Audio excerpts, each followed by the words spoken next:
Here we have a setup where we generate 5 different sounds.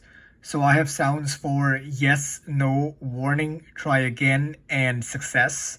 And it's the same circuit, but as soon as I connect it, it's gonna start buzzing. So I'm gonna connect it as soon as I run the code.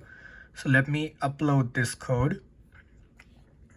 And let me start the serial monitor.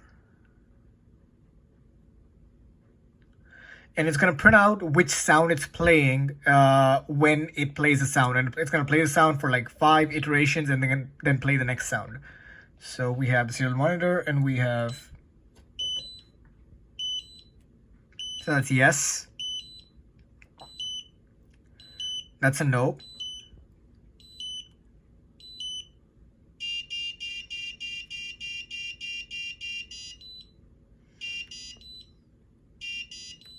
Let's try again.